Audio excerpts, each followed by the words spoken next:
நம்ம இப்போ அடுத்த கேள்வியே நம்முடைய எழுத்தாளர் குமார் சார். இப்போது சிபிசிஐடியுடைய அறிக்கையில் இப்படி சில தகவலை வைக்கிறாங்க. ஐயா, நாங்கள் இதெல்லாம் சொல்லியிருக்கோம். செல்ஃபோன் உரையாடல் சரியா, இந்த டவரில் நடந்திருக்கக்கூடிய நம்முடைய காவல்துறை அதிகாரி சொன்ன இன்வெஸ்டிகேஷன், ஃபோட்டோஸ், வீடியோஸ், வல்லுநர்களினுடைய கருத்துக்கள். எனக்கு என்ன புரியல, மற்றெல்லாம் சரி, வல்லுநர்களுடைய கருத்து என்ன கருத்து? இது ஆதாரத்தின் அடிப்படையில் தவறுகளுக்கான ஃபொரன்சிக் லேபினுடைய கருத்தாக இருக்குது. ஆனால் சொல்கிறாங்க, வல்லுநர்களுடைய கருத்துக்களை எல்லாவற்றையும் நாங்கள் பகுப்பாய்வு செய்த பின்புதான் குற்றப்பத்திரிகை தாக்கல் செய்திருக்கிறோம். சிபிசிஐடி இப்போ நம்ம எல்லாம் பேசுனதை இணைத்து நீங்கள் சொல்லுங்கள், எப்படி பார்க்குறீங்க? பொதுவாக இப்போ இந்த பிரச்சனையை தலித்துகள் செய்திருக்க மாட்டார்கள் அப்படின்னு ஏற்கனவே அவங்க சொல்லிக்கிட்டு இருந்தாங்க. அந்த சம்பவம் நடந்த காலம் தொட்டு இப்பொழுது ஒரு முடிவுக்கு வந்திருக்கிறது. சார்ஜ் ஷீட் வரைக்கும் போயிருக்கு. சார் சொன்னது போல் ஒரு போலீஸ் டிபார்ட்மெண்ட்டு இதுக்கு மேலே அதில் என்ன மாதிரி வேறு வித்தியாசமாக யார் வந்தாலும் என்ன முடிவு எடுப்பாங்கன்னு எனக்கு தெரியாது. ஆனால் அடிப்படையில் கம்யூனிஸ்ட் கட்சியும் திரு விசிகேவும் ரெண்டும் ஆளுங்கட்சியோட கூட்டணியில் இருக்கிறது. இந்த கூட்டணியில் இருந்து கொண்டு இந்த மாதிரி ஒரு அந்த ஆட்சிக்கே ஒரு தர்மசங்கடத்தை கொடுக்குற அளவுக்கு எழுப்புகிற கேள்வி தான் எனக்கு மிகப்பெரிய கேள்வியாக இருக்கிறது. இப்போது அவங்க வைக்கிற காரணம் என்னென்னா, அந்த கிராமத்தில் இந்த முத்துராஜா அந்த ஊர் தாராங்கிறது எனக்கு ஒரு சந்தேகம் இருக்குது. முரளிராஜா அந்த கிராமத்தை மற்றவங்க அந்த கிராமம் தானா இருக்குது. சரி, ஓகே, அந்த கிராமம்னா ரைட்டு.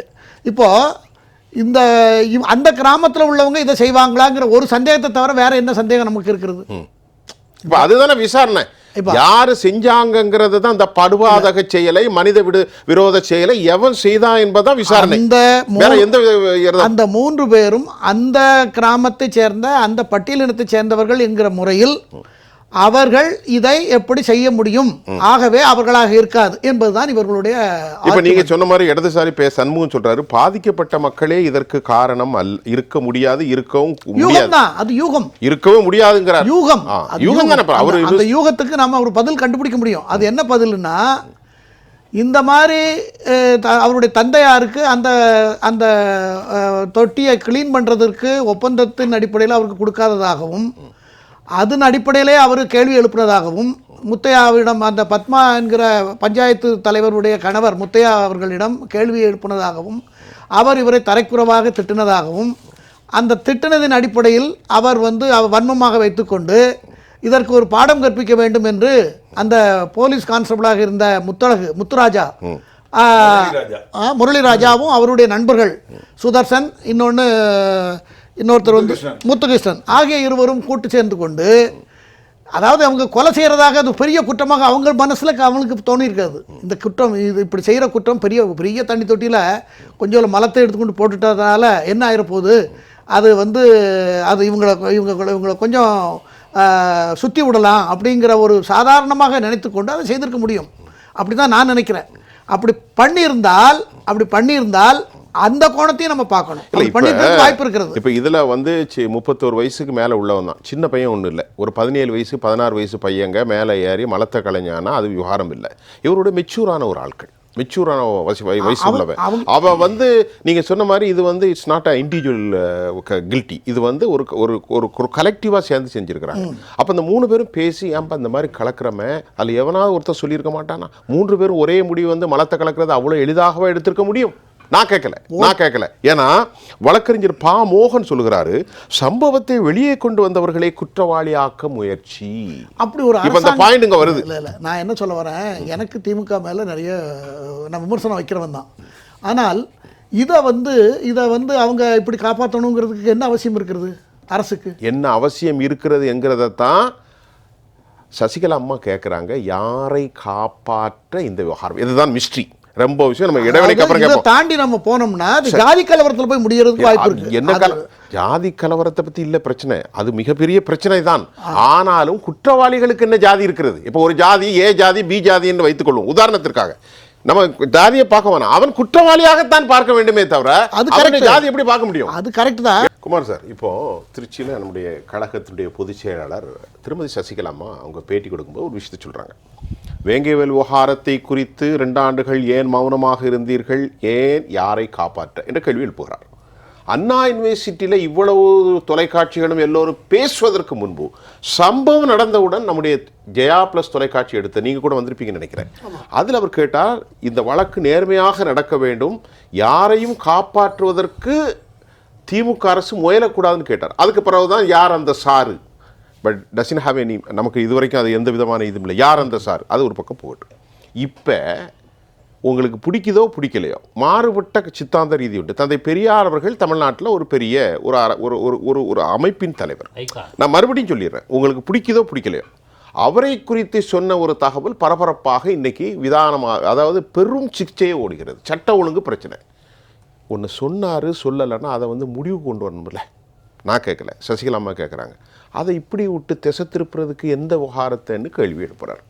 ஒன்று சொல்கிறார் சீமான் என்று டெய்லி பேசுகிறாரு, 10 பேர் அவர் வீட்டுக்கு முன்னாடி நின்று போராட்டம் பண்ணுறான், சட்ட ஒழுங்கு கெடுது, இன்னும் அதிகமாக பேசப்படுகிறது, அசிங்கமான வார்த்தைகளும் சமூகத்திலே பதிவு செய்யப்படுகிறது. அரசாங்கத்திற்கான பொறுப்பு என்ன? பார்த்துக்கிட்டு இருக்கீங்களா? அப்போ என்ன பிரச்சனை நீங்கள் டிபேட் பண்ணுறீங்க, டைவர்ட் பண்ணுறீங்க? கேள்வி கேட்குறாங்க, நீங்கள் பதில் சொல்லுங்கள். இதோ இந்த தலைப்பில் தான் பேசுகிறோம் இன்னைக்கு, இதோட தான் பேசுகிறோம். அந்த கேள்வி, அவங்க கேள்வி அரசாங்கங்கள் ஆளுங்கட்சிகள் ஒரு கவன ஒரு ஒரு ஒரு ஒரு விமர்சனத்தை அல்லது ஒரு எதிர்ப்பை அல்லது தனக்கு பாதிப்பு ஏற்படக்கூடிய ஒரு சூழல் நாட்டில் நிலவும் பொழுது அதை திசை திருப்புவதற்காக பல உத்திகளை பல ஆட்சியாளர்கள் கையாண்டு இருக்கிறார்கள். அவர்கள் அந்த அடிப்படையில் தான் அவர்களும் சொல்லியிருக்கிறார்கள். சின்னம்மா அவர்கள் சொன்னது அந்த அடிப்படையில் சொல்லியிருக்க வேண்டும்.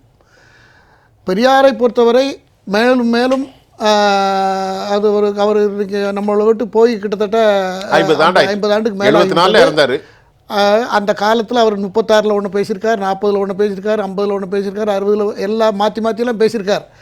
அது மாற்றி பேச வேண்டிய சூழ்நிலை கூட வரும். இப்போ நாமளே விவாதத்தில் வர்றோம், ஒரே ஆளை 2 இடத்துல பாராட்டுவோம், 3 இடத்துல எதிர்ப்போம், இதெல்லாம் அதைத்தான் அவரும் பண்ணியிருக்கார். ஆனால் பண்ணினாலும் அதில் பல வன்மமாக சில விஷயங்களெல்லாம் அவர் பேசியிருக்கார். அது இல்லைன்னு சொல்ல முடியாது. பட் இப்போ அவர் இல்லாத போது அதை ஒரு பெருசாக கட்டமைக்கிறது. அந்த குற்றச்சாட்டை சொல்ல சீமா பேசலையா? அதான் சொல்றேன், பெரியாரையும் சேக்குவாரையும் தனது வாழ்நாளினுடைய மாபெரும் தலைவர்களாக அடையாளப்படுத்தி கொண்ட சீமானே ஒரு சின்ன பெரியார் தான் நான் சொல்லுவேன். சீமான பல இடத்துல சொல்லியிருக்கிறேன். சீமானே அதே அவர் அந்த காலத்தில் பேசினார், இவர் இந்த காலத்தில் பேசிட்டு இருக்காரு. இவருக்கும் அதே மாதிரி அவருக்கும் இவருக்கும் நீங்க எப்படி என்னென்ன, அதாவது அதை நான் இதை என்ன சொல்றேன்னா, அதை எப்படி சொல்றேன்னா, ஒரு விஷயத்துல 2 பேரும் ஒத்து போறாங்க. ஆமா, 2 இப்ப நம்ம பெரியாரை குறித்த டாபிக் இல்ல. இப்ப டாபிக் என்னன்னா, திராவிட முன்னேற்ற கழகம் இந்த பிரச்சனையை இவ்வளவு நீளமாக ஹெக்டிக்காக போவதற்கு ஏன் அனுமதிக்கிறது? இந்த கேள்விதான் சசிகலா அம்மா எழுப்புறாங்க. நான் மனசாட்சியோட பேசுகிறேன். எதுலேயும் அரசியலோ அல்லது திரித்து பேசுறதோ பேசுறது மக்கள்கிட்ட லட்சக்கணக்கான மக்கள் முன்னாடி பேசிட்டு இருக்கோம், பார்த்துட்டு இருக்காங்க. இப்போ எனக்கு ஒரு ஃபோன் கால் வந்தது, எங்கேருந்து வந்துன்னே தெரியாது. நீங்கள் சொன்னது சரி தான், நீங்கள் சொன்னது சரின்னு எங்கே வெளியூர்ல தான் வந்திருக்கு, ஒரு கால் வந்திருக்கு. இப்போ கொஞ்ச நேரத்துக்கு இடைவெளியில் வந்தது இல்லை அந்த கால். அதுதான் நான் என்ன சொல்ல வரேன்னா, அரசாங்கம் நம்மளுடைய அரசு, யார் எந்த கட்சி ஆட்சி வந்தாலும் அரசு நம்மளுடைய அரசு. அந்த அரசு 2 வருஷம் கழித்து இந்த முடிவை எடுத்திருக்கிறது. இப்போ அதுக்கு நிர்பந்தம் என்னென்னா, இப்போ சார்ஜ் ஷீட் ஃபைல் ஆகிருக்கு, அது நீதிமன்றத்தில் ட்ரையலுக்கு போகணும், இவ்வளவும் நீதிமன்றத்தில் நிரூபணமாகணும். நிரூபணமாகனா தான் அதை தண்டனை பிறகு தான் இவங்க தான் நமக்கு தெரியும். அது எப்படியெல்லாம் வாத பிரதிவாதங்கள் எல்லாம் இருக்கிறது. இந்த விஷயத்தை பொறுத்தவரையில் நாம் ஒரே கோணத்தில் அந்த ஒரு கிராமத்தில் உள்ளவங்க அவங்களுக்கு எதிராக அவங்க போடுவாங்களா அப்படிங்கிற ஒரு பாயிண்டை வச்சு தான் நம்ம இதெல்லாம் டெவலப் பண்ணிட்டு இருக்கோம். ஆமாம், அதை தான் பேசுகிறோம், அதை தான் நம்ம டெவலப் பண்ணிட்டு இருக்கோம். ஆனால் அதைத்தான் இப்போ இந்த எனக்கு ஃபோனில் வந்த நபர் கூட அதைத்தான் சொன்னார். நீங்கள் சொன்னது ரொம்ப கரெக்டு. அவங்க இதை இதால் எல்லோரும் செத்து போயிடுவாங்கன்னு அவங்க நினச்சிருக்க முடியாது. யார் இந்த மலத்தை கலந்தாங்களே, இது ஒரு நம்முடைய எதிர்ப்பை காமிக்கணும் மக்கள் மத்தியில். அவருக்கு ஒரு அந்த பஞ்சாயத்து தலைவர் அவர் வேறு சமூகத்தை சார்ந்தவர், பஞ்சாயத்து தலைவர் வேறு சமூகத்தை சார்ந்தவர், அவருக்கு இதில் ஒரு எதிர்ப்பு கொண்டு வரணும். நான் என்ன கேட்குறேன், நீங்கள் சொன்ன வாதப்படியே வைத்துக்கொள்வோம். பஞ்சாயத்து தலைவரின் மீது காழ்ப்புணர்ச்சியில் 3 பேர் செஞ்சுருக்கிறாங்க. இப்போ அந்த மலத்தை கலந்ததுக்கு பஞ்சாயத்து தலைவரை ஊர் எப்படி குற்றச்சாட்டுவாங்க? பொறுப்பாளி, பொறுப்பு சரி, அவரே மலத்தை கொண்டு அவர் மேனேஜ்மெண்ட்ல தான் இது நடந்திருக்கு. ஏன்னா இந்த இதுல பாதிக்கப்படக்கூடியது இந்த சமூகத்தை சேர்ந்தவங்க, அப்ப வேற சமூகத்தை சேர்ந்தவங்க பண்ணிருக்கணும் அப்படிங்கிற மாதிரி அந்த வேற சமூகத்தை சார்ந்தவர்கள் செஞ்சிருக்கலாம். ஏபிசி அதை சொல்லல. இவருடைய கோபம், இந்த சுதர்சனுடைய கோபம் அந்த தனிப்பட்ட ஒரு ஆளுமை மேல், முத்தையான்னு நினைக்கிறேன் என்னமோ பேர் போட்டிருக்கு, அவர் இப்படி கலந்தனால அவர் எப்படி தண்டிக்கப்படுவார்?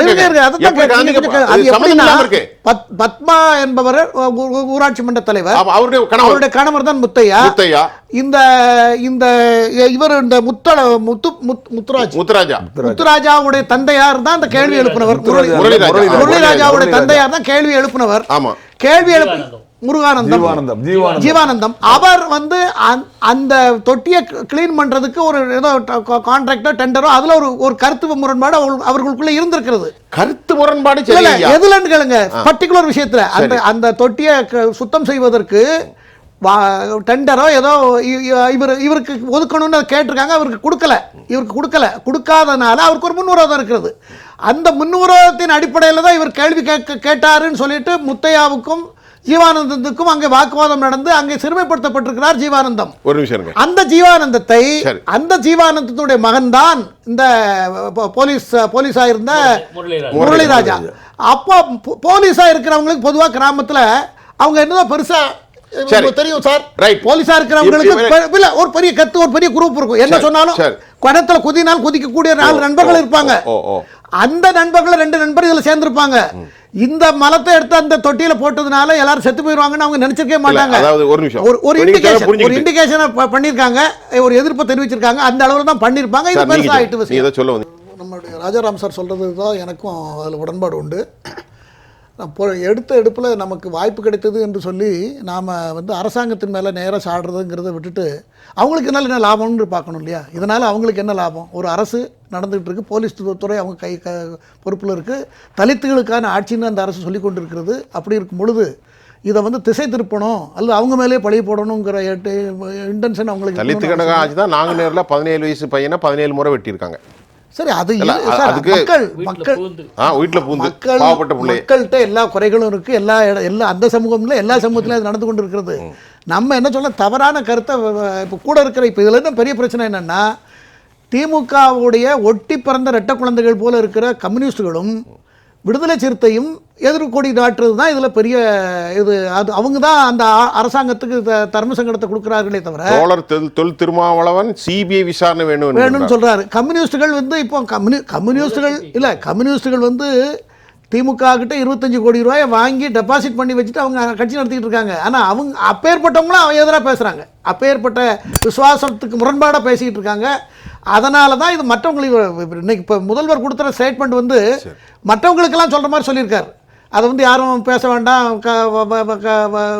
அதாவது நாங்கள் இப்படிலாம் பண்ணிட்டோம், குழப்பத்தை விளைவிக்காதீங்கன்னு சொன்னது அவர் கூட இருக்கிற அவங்களுக்கு தான் அவர் சொல்லணும். யாருக்கு சொல்லணும்? பர்டிகுலராகவே நாளைக்கு ஒரு அறிக்கை கொடுக்கலாம்.